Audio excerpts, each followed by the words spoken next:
Kahit mahigit 60 na ako ngayon, hindi ko pa rin makalimutan ang tingin ni Miggy sa korte. Ang aking sariling asawa.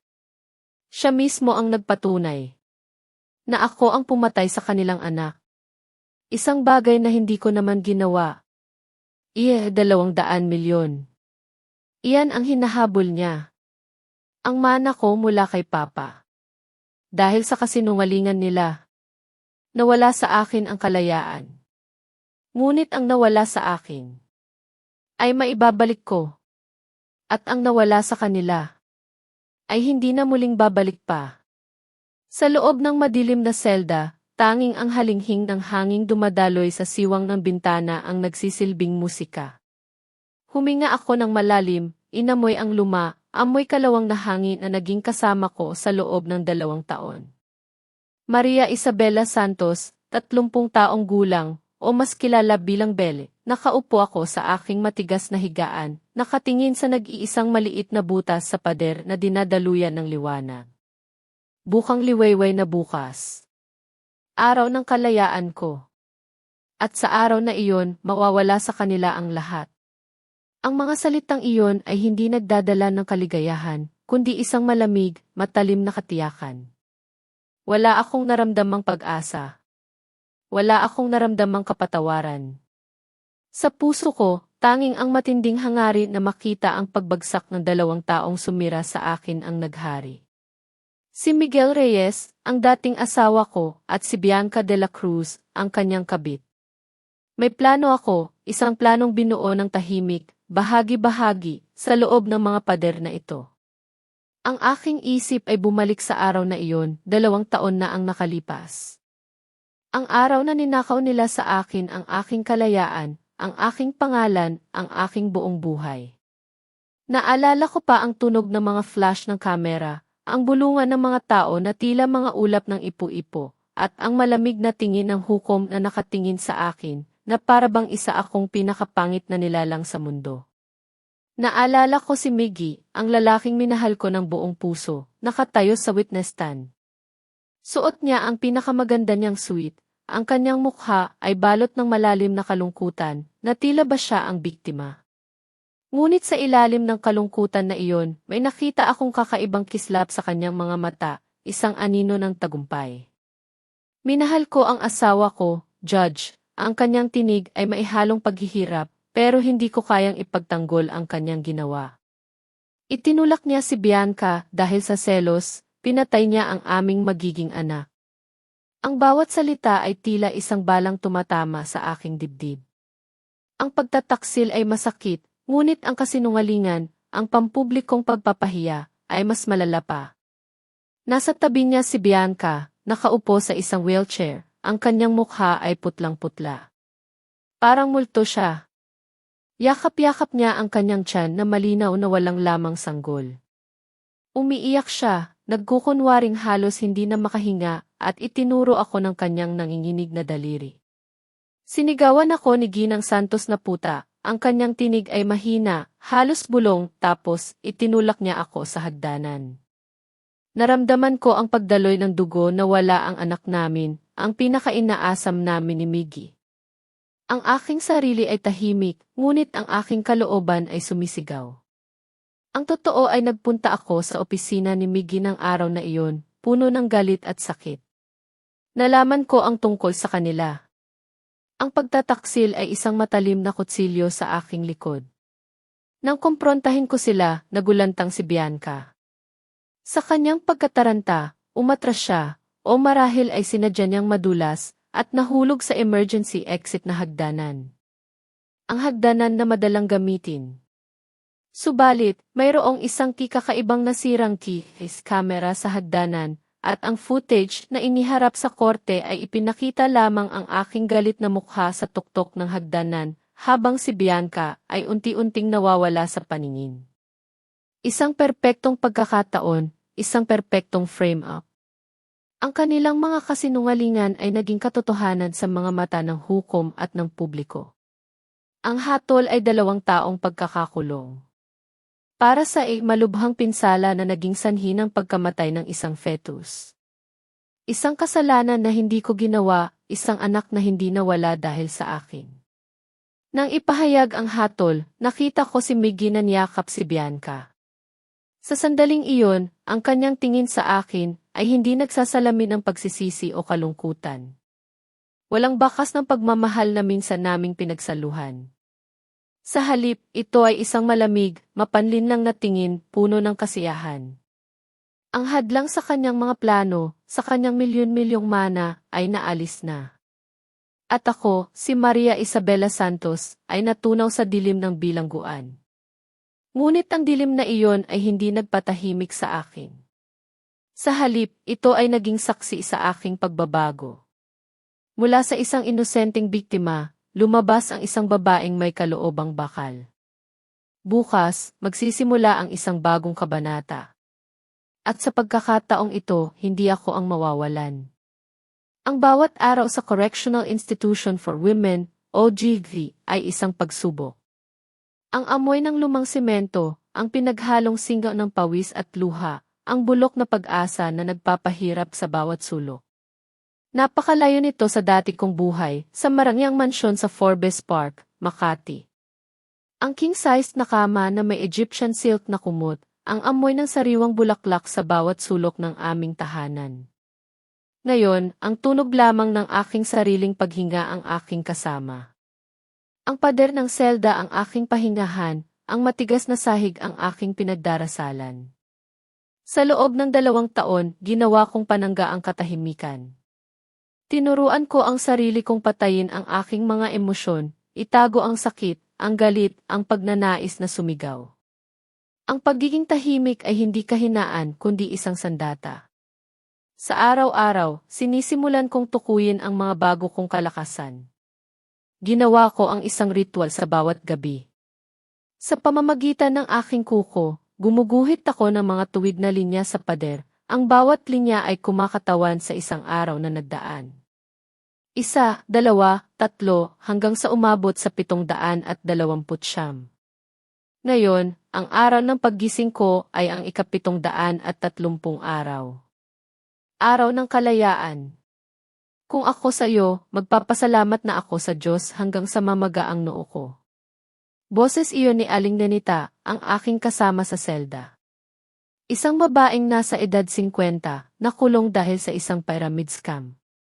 Magaspang siya magsalita, ngunit may malasakit sa kanyang tinig. Pero ikaw, isa, ang tahimik mo. Parang mamalengke lang, hindi parang aalis sa impyerno. Bahagya akong ngumiti, isang ngiti na hindi umabot sa aking mga mata. Dahil ang tunay na impyerno ay wala rito, Aling Nenita. Ang tunay na impyerno ay naghihintay sa labas. Naintindihan ni Aling Nenita. Hindi siya nagtanong. Hinayaan niya lang akong maging tahimik. Sa loob ng mga pader na ito, nakakita ako ng koneksyon sa mga kapwa ko bilanggo, mga taong, sa kabila ng kanilang mga kasalanan, ay mayroon ding sariling mga kwento ng pagdurusa. Sa gitna ng lahat ng ito, may isang tao ang nakakita ng higit pa sa akin. Si Atchery Ligaya de la Rosa o mas kilala bilang Gaya. Isang dating sikat na abogado na nakulong dahil sa isang kaso ng katiwalian na di umano'y siya ang may kagagawan. Ngunit alam kong inosente siya. Nakita niya sa akin ang isang bagay na hindi ko nakikita sa aking sarili noong una, ang katatagan, ang kakayahang lumaban. Naging mentor ko siya, isang tagapayo na nagturo sa akin ng mga bagong aralin. Huwag mong hayaang lamunin ka ng galit, Belle, ang kanyang payo habang kami ay naglalakad sa bakura ng kulungan. Gamitin mo ito.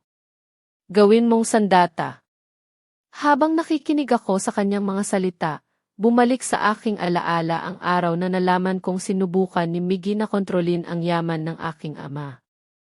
1 linggo pa lang ako nakakulong. Ang alaala ng aking ama, si Don Emilio Santos, ay isang bagay na pinakaingatan ko. Ang kanyang pagmamahal ay ang tanging ilaw sa dilim ng aking buhay. Isa akong nag-iisang anak at minana ko ang kanyang buong yaman. Sinubukan ni Miggy na mag-withdraw ng 200 milyong piso mula sa fixed deposit account ng aking ama. Ngunit tumanggi ang bangko. Kailangan nila ang aking pirma bilang nag-iisang tagapagmana.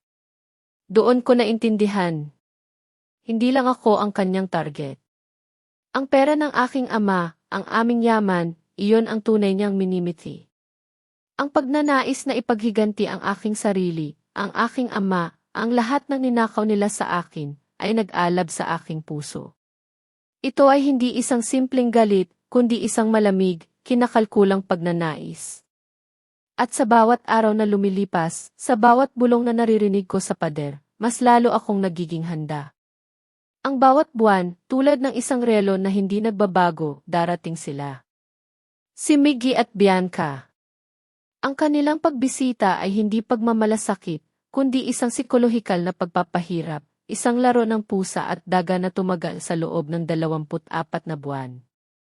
Naging saksi ang mga pader ng piitan sa kanilang walang humpay na panggigipit, sa kanilang pagnanais na makuha ang aking pirma sa mga papel ng mana. Sa simula, nagkunwari silang nagmamalasakit. Dadalhan nila ako ng masasarap na pagkain, mga pagkain na alam nilang kinagisnan ko. Magpapanggap si Miggy na gusto niyang makipag-ayos, na napilitan lamang siyang gawin ang lahat dahil sa panggigipit ng publiko at pamilya ni Bianca. Mahal pa rin kita, Belle, ang sabi niya minsan, ang kanyang mga mata ay walang katotohanan. Napilitan lang ako. Alam mo naman ang pamilya ni Bianca, makapangyarihan sila. Ngunit sa paglipas ng panahon, ang kanilang pagpapanggap ay naglaho. Ang mga pagbisita ay naging isang forma ng terorismo. Mula sa pagmamakaawa na uwi sa pagbabanta. Mula sa pag-iyak na uwi sa panunuya. Ang tanging kailangan nila ay ang aking pirma. Belle, kailangan na nating ayusin ito. Kung hindi mo pipirmahan ang mga papeles, mawawala ang lahat sa atin, ang banta ni Miggy. Si Bianca naman, na may ngiting mapang-asar, ay tila nalimutan na ang kanyang kunwari isakit. Hindi ba't mas mabuting magkaroon ng kahit na kaunting bahagi kaysa wala, Ginang Santos, ang kanyang sarkastikong tanong. Subalit ako, si Maria Isabela, ay nanatiling matigas. Binuo ko sa aking sarili ang isang pader na hindi nila kayang gibain. Ang aking pagtanggi ay hindi lamang isang simpleng hindi, kundi isang maingat, malamig na pagkilos. Sabihin mo sa kagalang-galang na Ginoong Mendoza, sabi ko na nakatingin ng matalim sa gwardiya, na namamanhid ang aking mga kamay. Hindi ako nakahawak ng ballpen sa loob ng 2 taon dahil abala ako sa paglalaban ng damit ng mga kapwa ko bilanggo. Kung kukumpiskahin ang ari-arian ng aking ama, hayaan mo. Hayaan nating lumubog ang lahat. Ang mga salitang iyon ay hindi lamang para sa gwardiya. Ito ay para kay Miggy at Bianca, isang malinaw na mensahe na hindi ako bibigay.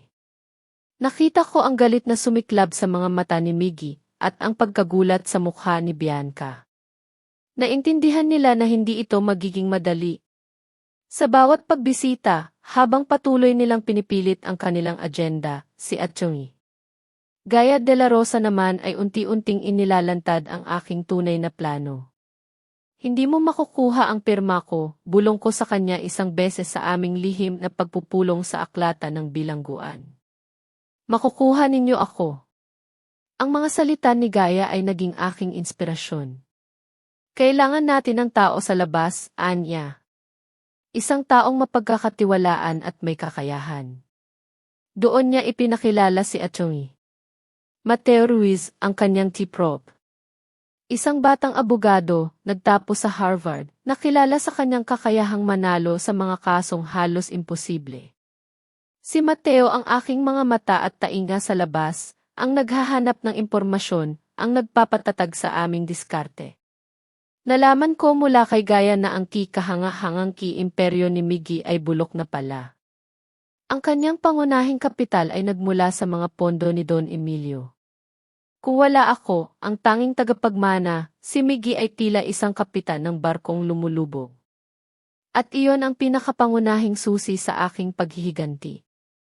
Ngayon, gusto kong marinig ang inyong saloobin, mga kabayan.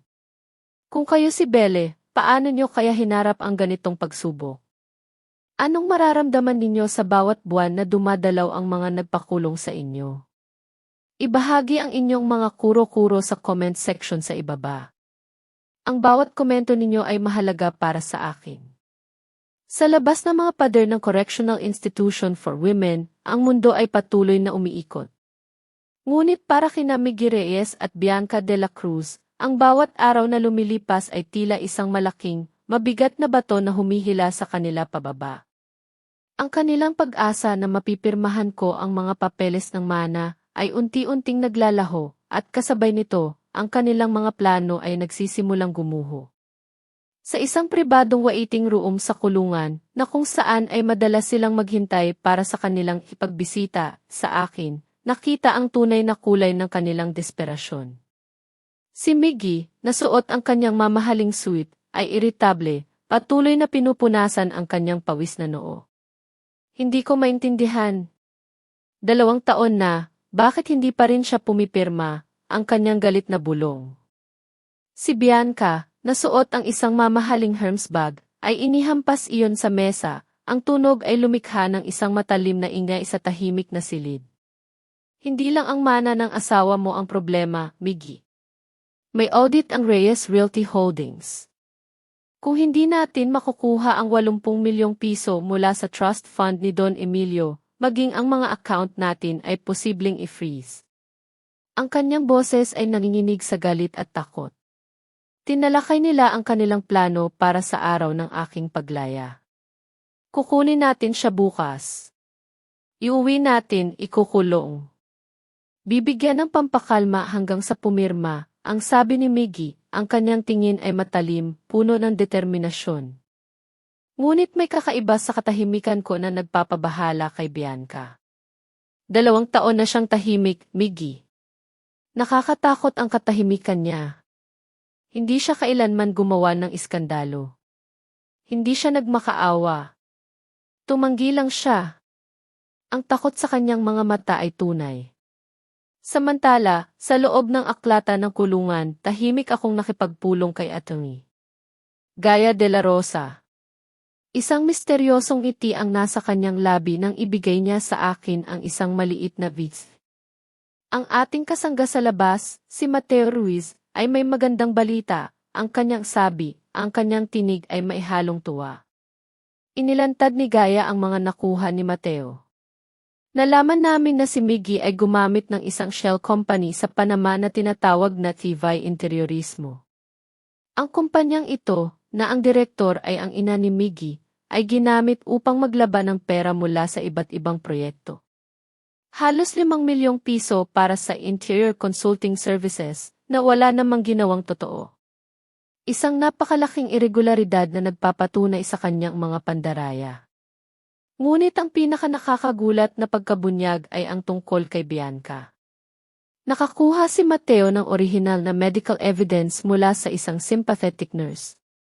Malinaw na ipinakita doon na si Bianca ay nakaranas ng natural na pagkalaglag ng bata 2 araw bago ang insidente sa hagdanan dahil sa paggamit niya ng illegal na diet pills. Ang kanyang matris ay walang lamang sanggol ng siya ay madulas. Naramdaman ko ang paglamig ng aking mga kamay, ang pagkirot ng aking mga kamao.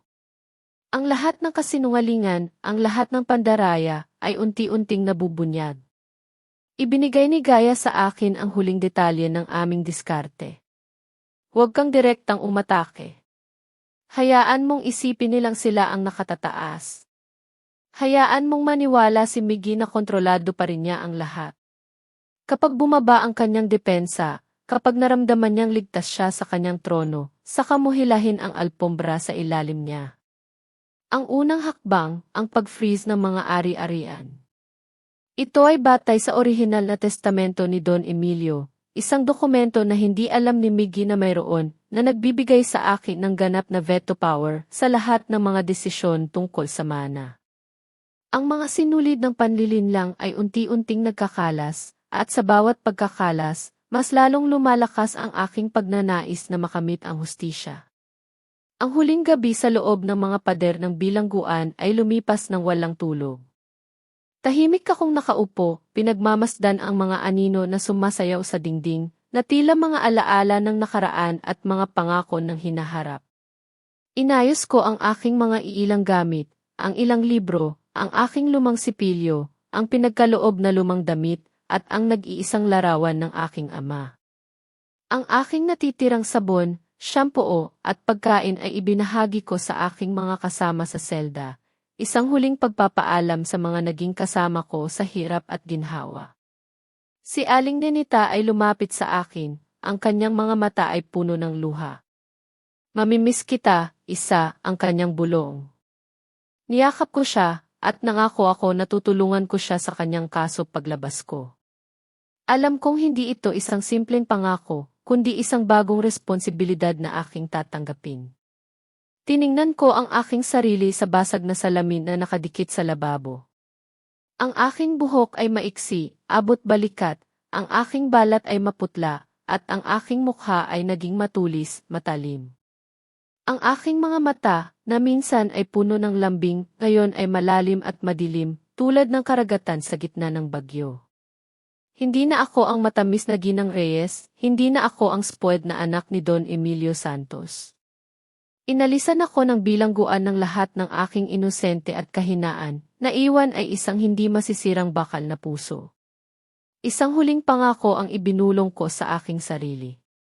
Miggy, Bianca, sarap-sarapan ninyo ang inyong mamahaling almusal ngayong umaga, dahil ito ang huling disenteng pagkain na matitikman ninyo ng mapayapa. Ang aking tinig ay puno ng lamig, puno ng katiyakan. Nang bumukas ang malaking bakal na pintuan ng bilangguan, nilisan ko ang lugar na iyon ng may buong pagmamay-ari. Nakataas ang aking ulo, matatag ang aking mga hakbang, walang bahid ng kahihiyan. Sa labas, naroon sila. Si Miggy, na suot ang kanyang dark blue Armani, at si Bianca, sa isang eleganteng ivory dress, hawak ang isang bungkos ng puting rosas. Nagpakuha sila ng litrato sa harap ng mga reporter sa gate ng TV, nagkukunwaring isang masayang mag-asawa na lumabas sa isang family magazine. Ang kanilang mga mukha ay puno ng peking kaligayahan, isang eksenang pinaghandaan. Huminto ako, 2 hakbang ang layo sa kanila. Tiningnan ko ang bungkos ng puting rosas na tila isa itong patay na daga. Pagkatapos, nilingon ko si Miggy, ang aking labi ay bahagyang umiti, isang baluktot, nakakatakot na ngiti. Hindi ako nagsalita. Humakbang lang ako patagilid, at nilampasan si Miggy na parang isa lamang siyang poste ng ilaw sa daan. Kinuha ni Miggy ang aking braso, ang kanyang bulong ay puno ng galit. "Belle, huwag kang gumawa ng eksena. Sumakay ka na sa kotse ngayon." Malamig akong sumagot. "Bitawan mo ako. O sisigaw ako sa harap ng lahat ng kamerang ito na sinasaktan mo ako." Nagulat si Miggy at otomatikong binitiwan niya ang aking braso. Sa sandaling iyon, isang itim, makintab na Rolls-Royce Phantom ang lumapit. Lumabas si Achoy Mateo Ruiz mula sa pinto ng pasahero, yumuko ng may paggalang at binati ako, Binibining Santos. Tumango ako. "Tara na, Mateo." Bago ako sumakay sa sasakyan, nilingon ko si Miggy at Bianca. Ang kanilang mga mukha ay namumula sa galit at kahihiyan. Hindi ako nagpaalam. Sumakay lang ako sa sasakyan, at ang pintuan ay nagsara ng may matibay na tunog na naghihiwalay sa aking mundo mula sa kanila. Umandar ang marangyang kotse, iniwan sina Miggy at Bianca na nakatayo doon, nakapako sa kanilang kinaroroonan, napahiya sa gitna ng mga reporter na nagbubulungan. Ang bukang liwayway ay dumating. At kasama nito ang simula ng isang bagong laban. Pagkatapos ng maikling, ngunit sapat na pahinga, bumalik ako sa labanan. Hindi sa kulungan, kundi sa puso mismo ng Reyes Realty Holdings. Ang Santos Corporate Tower. Ang gusaling iyon. Ang naggangalit na puso ng imperyong akala ni Miggy ay kanya. Nagtungo kami ni Achoy Mateo at Achoy. Gaya sa pangunahing silid pulungan sa pinakatuktok ng tor. Nauna akong pumasok. Ang silid ay puno ng mga miyembro ng lupon at maliliit na shareholders. Tense ang kanilang mga mukha. Ang kape sa mesa, hindi pa nagagalaw. Tiningnan ko ang silya sa dulo ng mesa. Ang silyang inupuan ni Miggy sa loob ng 2 taon. Doon ako umupo. Tumingin ako sa paligid. Ang aking boses ay payapa. Tahimik. Ngunit alam kong naririnig nila ako. Magandang umaga ang simula ko. Pasensya na sa gulong nangyari nitong nakaraang 2 araw. Nandito tayo para linisin ang basura. Hindi pa ako natatapos. Biglang bumukas ng malakas ang pinto. Si Miggy. Gulong-gulo ang kanyang kasuotan. Baka sa kanyang mukha ang pagkapagod. Sinusubukan siyang pigilan ng mga gwardiya. Pero huli na. Pumasok na siya. Ako pa rin ang lehitimong sisi ng kumpanyang ito, ang sigaw ni Miggy. Hinihingal. Hindi balido ang meeting na ito kung wala ako. Ako ang nagtayo ng kumpanyang ito nitong nakaraang 2 taon habang siya ay nasa kulungan. Tinitigan ko siya. Pagtatayo. Iyan ang sinabi niya. Pindot ako ng isang buton sa aking remote control. Isang malaking chart ang lumabas sa malaking screen. Isang pulang linya na mabilis na bumababa. Parang isang malaking bangin. Sa iyong 2 taon na pamumuno, Miggy, ang simula ko. Parang tinuturuan ko lang ang isang baguhang empleyado. Ang netong kita ng kumpanya ay bumaba ng 40%. Ang panandaliang utang ay tumaas ng 200%. Narinig ko ang bulungan. Ngunit hindi ko sila pinansin. Nagpatuloy ako. At ang pinakakagiliw-giliw. May daloy ng pondo na nagkakahalaga ng 5 milyong piso. Patungo sa isang kumpanya na tinatawag na VI Interiorismo. Isang shell company. Pag-aari ni Bianca de la Cruz. Para saan ito? Tumingin ako kay Miggy. Nanginginig ang kanyang mukha. Mga serbisyo sa pagkonsulta sa interior ang basa ko. May bahid ng pang-iinis ang boses ko. Anong interiorismo ang nagkakahalaga ng 5 milyong piso? Ang pag-renovate ng impyerno. Hindi na mapakali ang mga shareholders. Namutla si Miggy. Alam ko ang tungkol sa mga pondong iyon. Ginamit niya iyon para bilhan si Bianca ng isang apartment at mamahaling kotse. Na walang bakas. Ito ay isang estratehiya sa pag-diversify ng negosyo, ang pilit niyang pagdadahilan. Ngunit mahina ang kanyang boses. Ito ay malversation, ang mabilis na putol ni attorney. Gaya. Ang kanyang boses ay matatag. Artikulo 252 ng Revised Penal Code. At dahil ginawa mo ito sa paggamit ng iyong katungkulan, lumalala ang parusa. Tumayo ako. Tumingin ako sa bawat isa.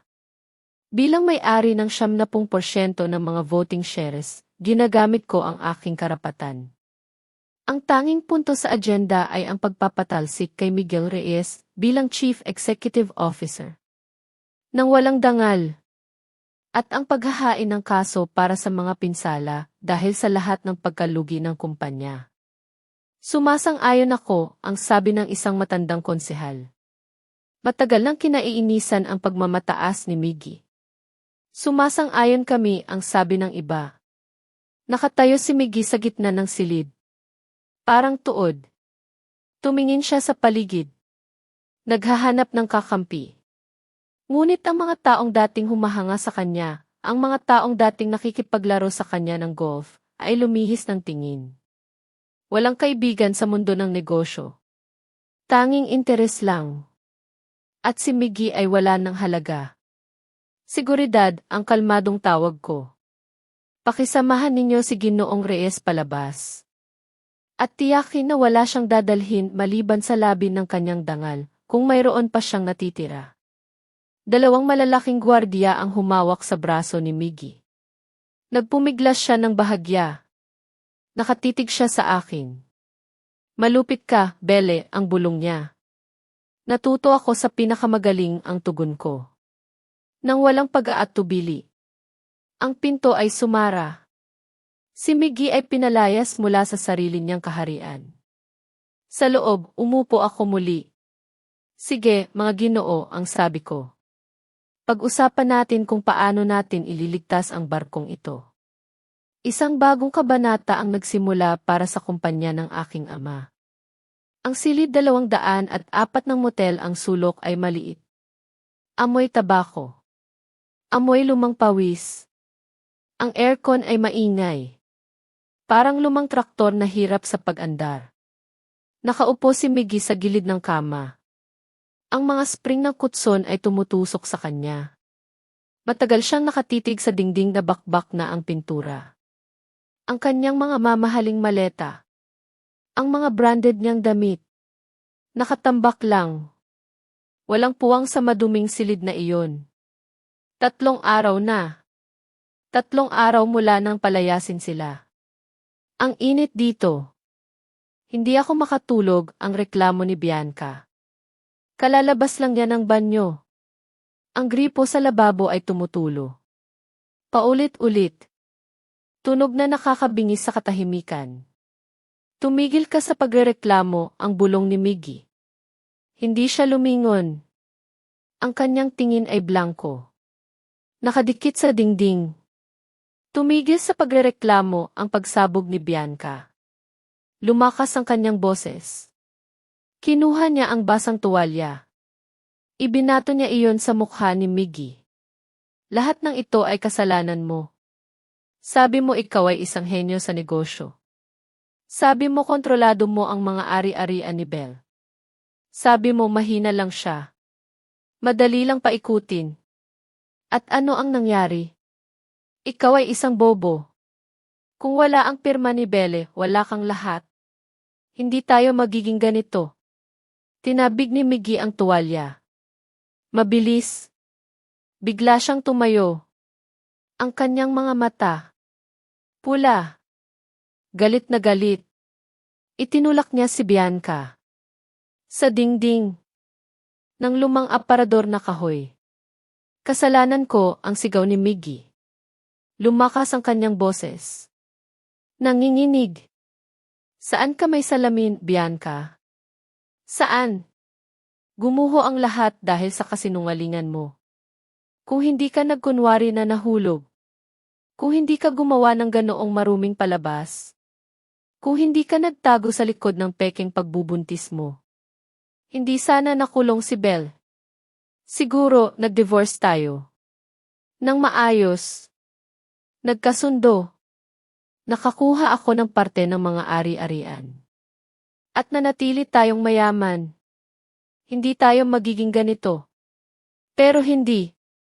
Naging sakim ka. Gusto mong makita siyang wasak. Gusto mong mawala siya ng tuluyan. At ngayon, tingnan mo kung sino ang wasak. Tayo. Tayo ang wasak. Ginawa ko ito para sa atin, ang ganting sigaw ni Bianca. Ang kanyang boses. Basag na. Umiiyak. Mahal kita, gago. Mahal na mahal kita. Mahal, ang mapait na tawa ni Miggy. Malakas. Walang kaluluwa. Minahal mo. Ang aking credit card. Minahal mo. Ang katayuan bilang Ginang Reyes. Minahal mo. Ang lahat ng luho na ibinibigay ko. Ngayon na wala akong lahat. Wala na ang kapangyarihan ko. Wala na ang pangalan ko. Mahal mo pa rin ba ako? Mahal mo pa rin ba ako, Bianca? Tumahimik si Bianca. Ang kanyang mga mata ay nagkikilos-kilos. Walang direksyon. Iniiwasan ang tingin ni Miggy.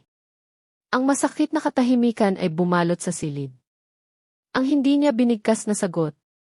Mas masakit pa sa sampal. Mas malinaw pa sa kahit anong salita. Alam ko, ang bulong ni Miggy.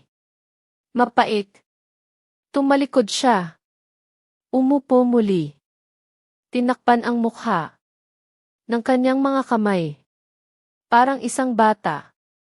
Miggy, ang sabi ni Bianca. Nagbago ang kanyang boses. Naging kalkulado.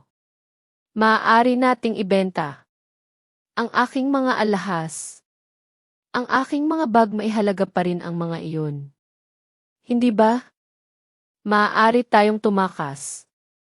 Sa ibang bansa, sa Portugal, o sa France. Retained. Ang passport natin, Bianca, ang sabi ni Miggy. Pagod. Ang boses niya. Halos hindi na marinig. Sinabi sa akin ng isang kaibigan sa pulisya. Mabilis kumilos si Belle. Masyadong mabilis. Nasa ilalim tayo ng surveillance. Naghihintay ng summon. Bumagsak si Bianca sa sahig. Ang kanyang mukha namutla. Parang kandila. Ang imahe ng kulungan. Ang lugar na pinagtatawanan niya noon. Kapag dinadalaw niya ako, ay bumabalot sa kanya ngayon. Naisip niya ang isang masikip na selda. Amoy luma na pagkain. Malamig na sahig. Ayaw kong makulong, Miggy, ang hagulgol niya. Lumakas. Gumawa ka ng paraan. Tawagan mo si Belle. Magmakaawa ka. Minahal ka niya. Naging tanga siya sa pag-ibig. Sigurado may paraan. Hindi na siya tanga, Bianca, ang tugon ni Miggy. Nakatitig siya. Sa rehas na bintana. Sa labas. Siya ay isang halimaw. Na tayo. Mismo. Ang lumikha. Ang tunog ng sirena ng pulisya. Narinig sa malayo. Para sa kanilang dalawa. Ito ay parang isang kampana ng kamatayan. Napapalapit. At totoo nga. Hindi nagtagal. Ang malakas. At paulit-ulit na tunog ng doorbell. Ang pumutol sa kanilang pagtatalo. Hindi ito ang doorbell ng isang bisita. Kundi isang mahaba. At hinihinging tunog. Tiningnan ni Miggy ang security monitor. Sa harap ng mataas na gate. 2 kotse ng pulis. Isang truck ng movers. At sa gitna ng lahat. Ang figura. Na nagpalamig sa kanyang dugo. Ako. Naparito si Belle, ang bulong ni Miggy. Bumukas. Ang otomatikong gate. Hindi dahil pinindot ni Miggy ang buttons. Kundi dahil ang aking grupo ay nakahack sa security system. Lumakad ako sa hardin ng bahay na minsan ay tahanan ko. Ang bahay na iyon. Ang bahay sa Forbes Park. Sa modernong estilo ng kolonyal na may marilag na puting haligi. Mukhang pareho. Ngunit iba na ang kapaligiran. Ang damo. Masyadong perpekto. May mga bagong at masamang lasa na estatwa sa hardin. Walang duda. Kagustuhan ni Bianca. Sa likod ko. Lumakad si Mateo. 4 na pulis. At 2 opisyal ng korte. Biglang bumukas. Ang pangunahing pinto. Lumabas si Miggy. Gulong-gulo ang kanyang mukha. Sinusundan ni Bianca. Na umiiyak pa rin. Ano ba ito, Belle, ang sigaw ni Miggy. Sinusubukan niyang panatilihin ang natitira niyang otoridad. Sa harap ng pulisya. Hindi ka maaaring pumasok. Nang basta-basta lang. Bahay ko pa rin ito. Huminto ako. Sa unang baitang ng beranda. Tiningnan ko si Miggy. Mula sa mas mababang posisyon. Ngunit sa kung anong paraan. Naramdaman ni Miggy na siya ay napakaliit. Bahay mo, ang tanong ko. Tahimik. Lumingon ako kay Mateo. Mateo, pakiusap. Basahin mo ang Certificate of Title numero 405. At ang Deed of Donation. Ng taong 2018. Binuksan ni Mateo ang kanyang leather folder. Ang lupa at ang gusali ay nakarehistro. Sa pangalan ni Maria Isabela Santos. Absolute donation mula kay Ginoong Don Emilio Santos. Walang umiiral na probisyon para sa conjugal property. Dahil ito ay nakuha bago ang kasal. At may status na exclusive property. Batay sa Provisional Court Order ngayong umaga, ang lehitimong may-ari ay humihingi ng agarang pagpapaalis sa ari-arian.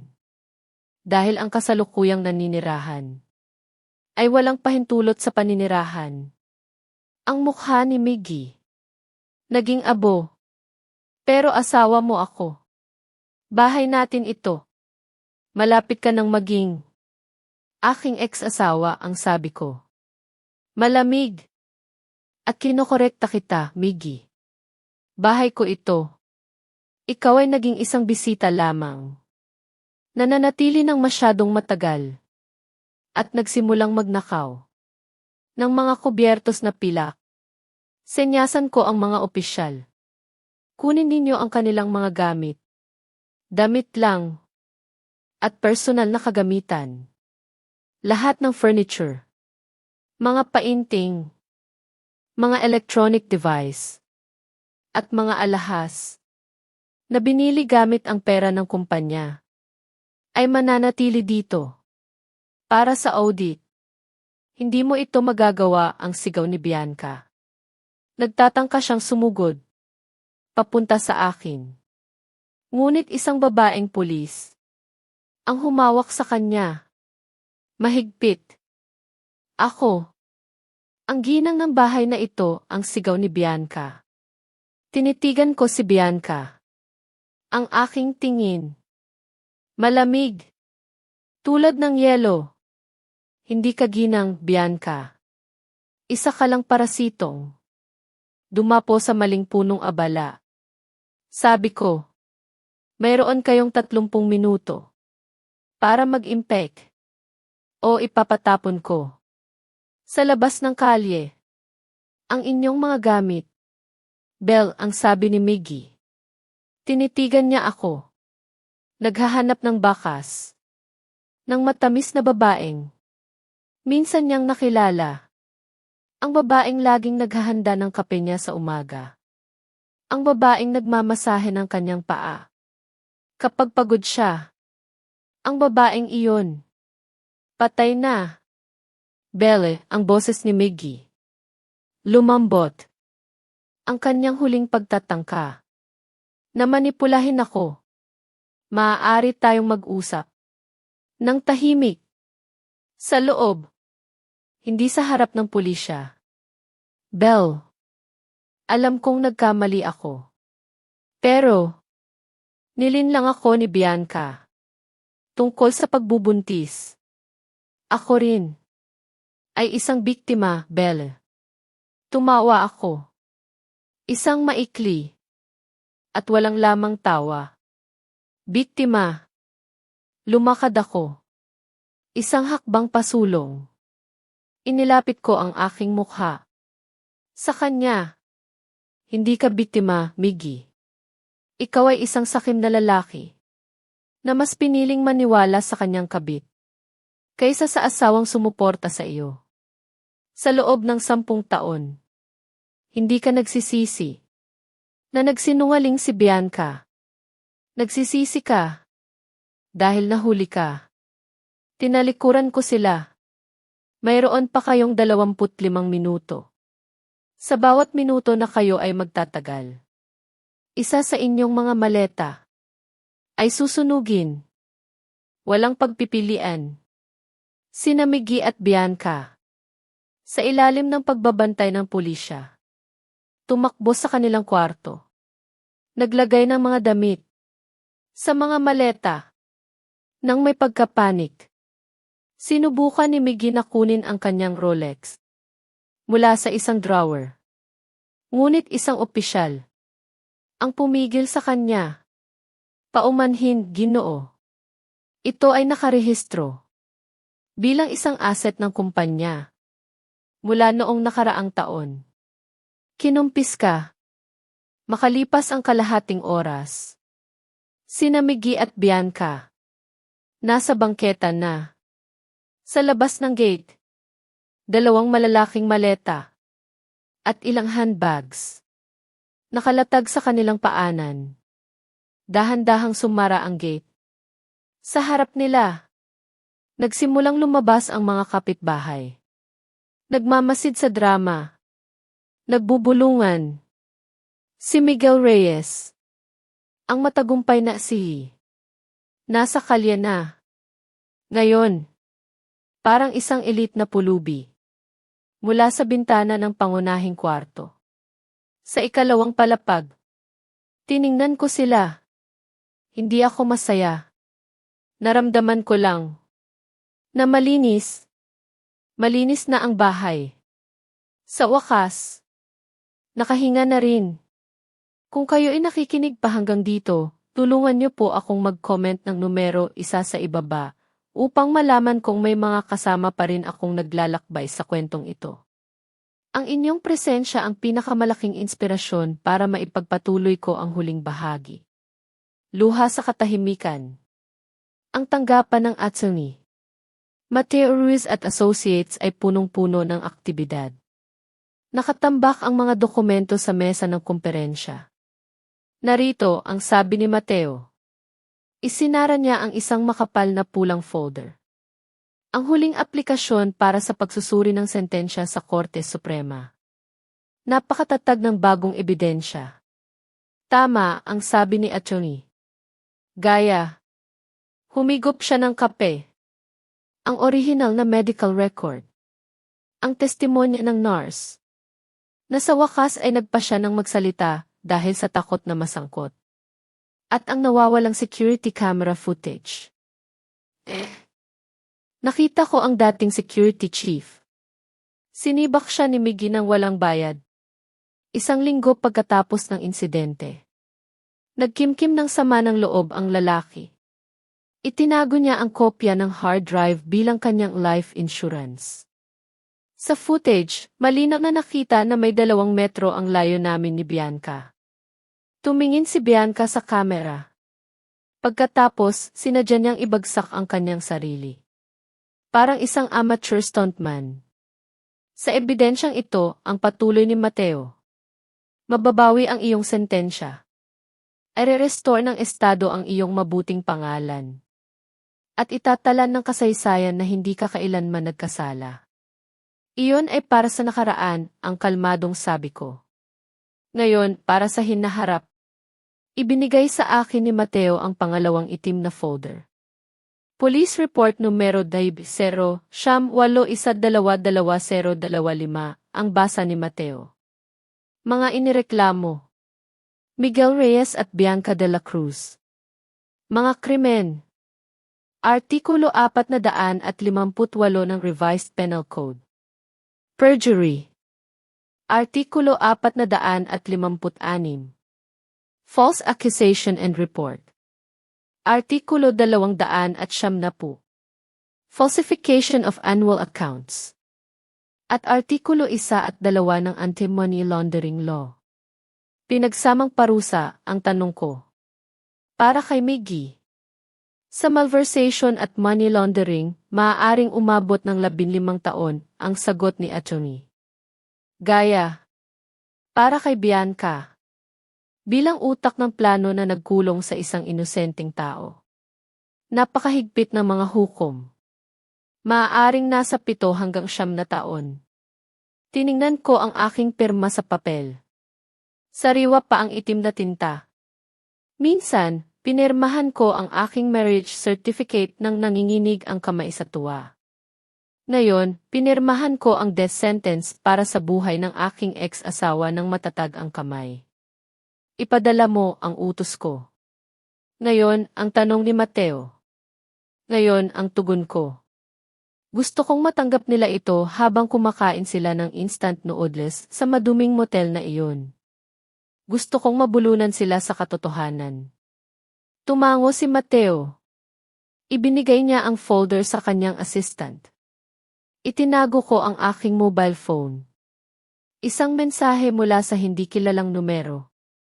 Belle, tulungan mo ako. Sinaktan ako ni Miggy. Gusto kong maging testigo. Mayroon akong mas maraming ebidensya tungkol sa panunuhol ni Miggy sa hukom. Magkita tayo, Bianca. Ipinakita ko ang mensahe kina Atty. Gaya at Mateo. Tama ang hinala mo, Gaya, ang sabi ko. Malamig ang boses ko. Ang mga daga ay nagsisimulang magkainan kapag lumubog ang barko.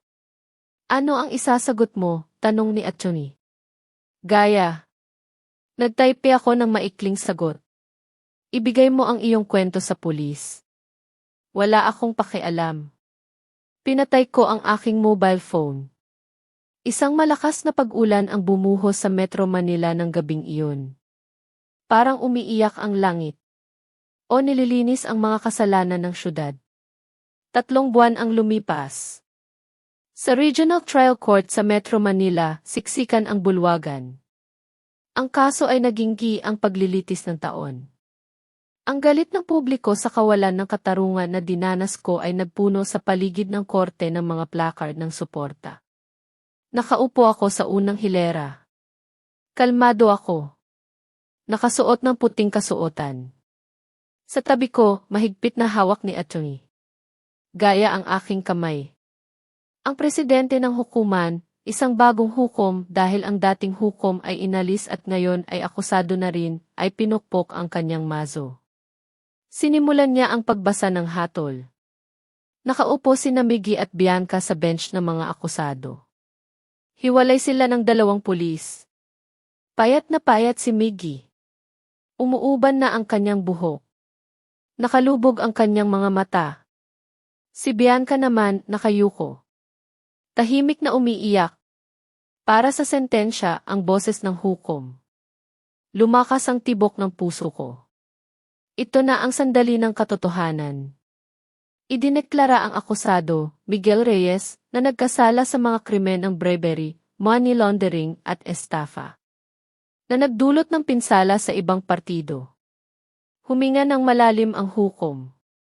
At hinahatulan ang akusado ng 15 taong pagkakakulong. At multa na 3 milyong piso. Na may pananagutan sa personal na pagkakulong ng 1 taon kung hindi makabayad. Nagbulungan ang mga tao sa bulwagan. Bumagsak si Miggy sa kanyang upuan.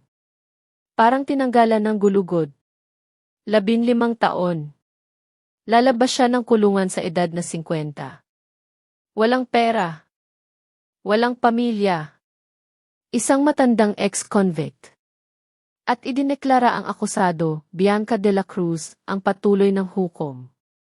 Inangat ni Bianca ang kanyang tingin. Umaasa na makakatulong ang kanyang pagiging collaborator. Nagkasala sa mga krimen ng perjury at false accusation. Na nagresulta sa pagkakakulong ng 1 tao. Bagamat kumilos ang akusado bilang collaborator, isinasaalang-alang ang kanyang aktibong papel at malisyosong intensyon bilang nagsimula ng panlilinlang, hinahatulan ang akusado ng 6 na taong pagkakakulong.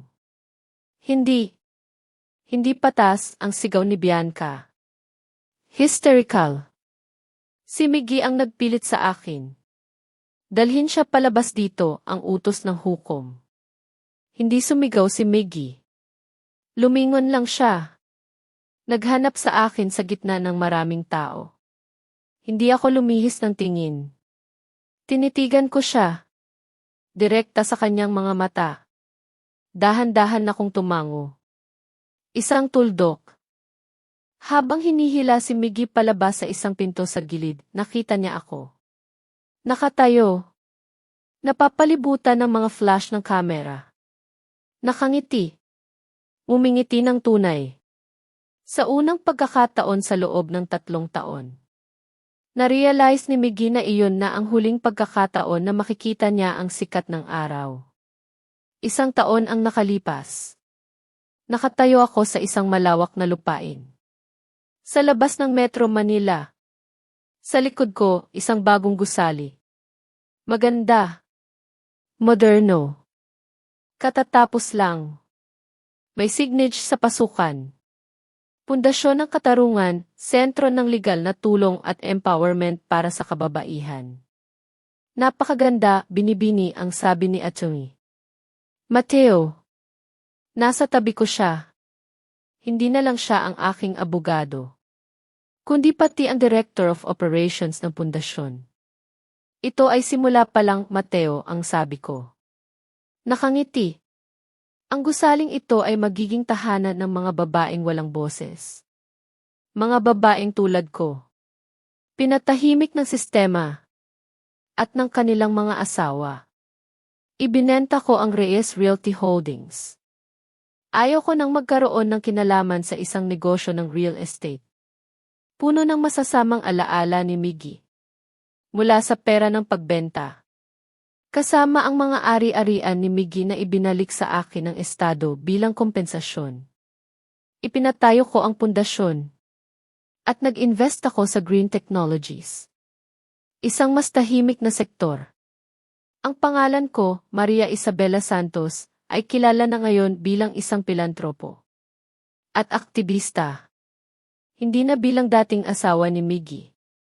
O isang biktima. Muli kong isinulat ang aking sariling pagkakakilanlan. Nang hapong iyon, nagpunta ako sa sementeryo. Inilagay ko ang isang bungkos ng liryo sa puntod ng aking ama. Papa, ang bulong ko. Hinimas ko ang lapida. Tapos na ang lahat. Ang yaman mo ay naibalik. At ginagamit para sa kabutihan. Malinis na ang pangalan natin. Isang mahinang simoy ng hangin ang humihip. Naramdaman ko ang kapayapaan. Ang paghihiganti na minsang nagpaapoy sa aking dibdib ay nawala. Napalitan ng isang malawak at payapang ginhawa. Hindi na ako nabuhay para sirain si Miggy. Nabuhay ako para sa aking sarili. Nag-vibrate ang mobile ko. Isang paalala sa kalendaryo. Buwan ng pagbisita. Ngumiti ako. Mayroon pang isang bagay na kailangan kong gawin. Para ganap na maisara ang siklo. Correctional Institution for Women. Naging New Bilibid prison na si Miggy. Ang ingay sa visiting area ay malakas. Ngunit para sa akin tahimik iyon. Umupo ako sa isang malamig na silyang metal. Hiwalay kami ng makapal na salamin. At rihas. Isang pamilyar na posisyon. Ngunit ngayon, baligtad na ang mga papel. Bumukas ang pinto sa harapan. Pumasok si Miggy. Eskortado ng isang opisyal. Nakakaawa ang kanyang hitsura. 1 taon pa lang siya sa kulungan. Ngunit mukha siyang mas matanda ng 10 taon. Kalbo ang kanyang buhok dahil sa kuto. Magaspang ang kanyang mukha. Madilim. Isang peklat sa kanyang sentido. Malamang mula sa isang away. Ang kanyang aura ng pagmamataas ay nawala. Napalitan ng mapagmakaawang tingin. Parang asong binugbog. Umupo si Miggy. Tiningnan ako. May luha sa kanyang mga mata.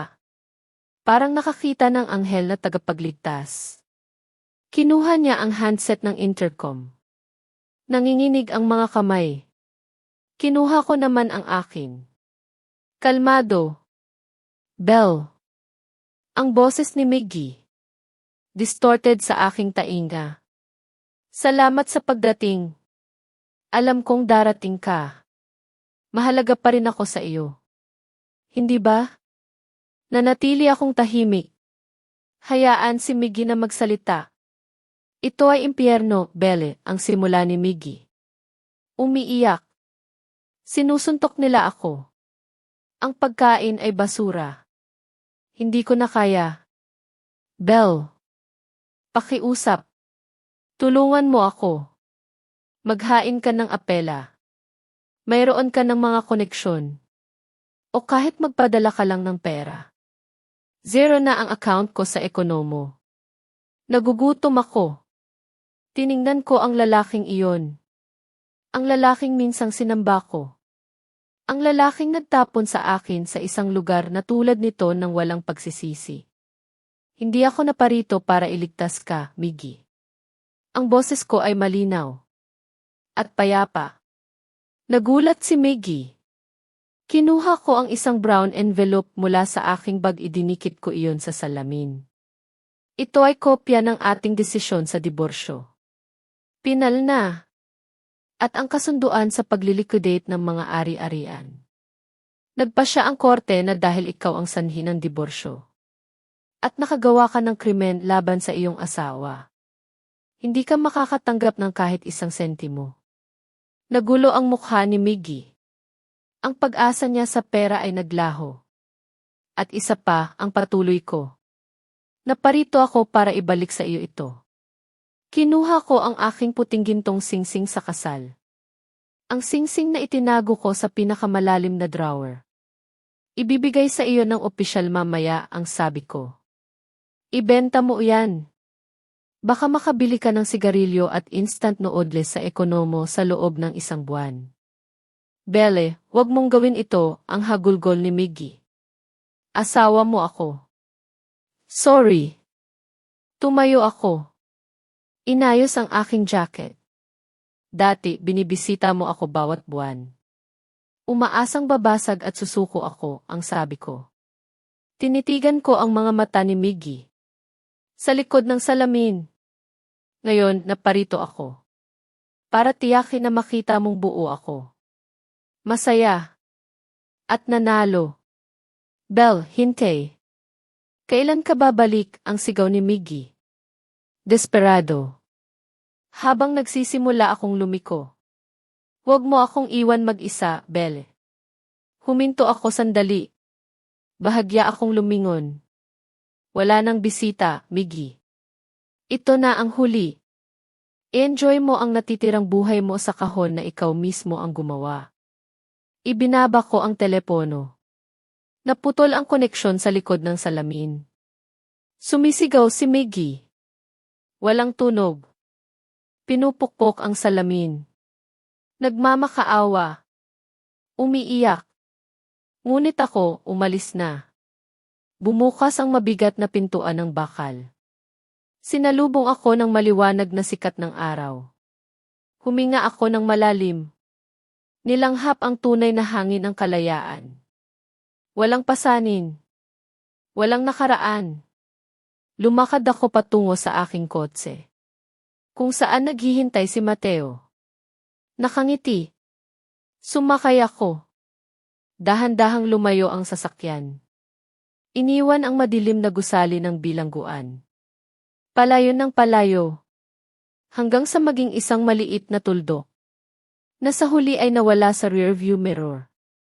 Ang bulaklak ay namukadkad ng buo. At ang mga rehas na bakal ay naging pataba lang. Na nagpalakas sa kanya. Ang kwento ni Maria Isabela Santos ay nagtatapos dito. Sa inyong palagay, tama ba ang mga naging desisyon ni Belle? Mayroon pa ba kayong ibang gagawin kung kayo ang nasa kanyang kalagayan? Ibahagi po ninyo ang inyong mga saloobin sa comment section sa ibaba. Sinisigurado kong binabasa ko po ang bawat isa sa mga ito. Kung ang kwentong ito ay nagbigay sa inyo ng pag-iisip o nagpakilos ng inyong damdamin, huwag kalimutang mag-iwan ng isang like, ibahagi sa inyong mga mahal sa buhay na sa tingin ninyo ay mararamdaman din ang kwentong ito. At mag-subscribe sa Luha sa Katahimikan upang hindi mapalampas ang mga susunod na misteryo. Hanggang sa muli nating kwento at baka, sa susunod kayo na mismo ang maging bida.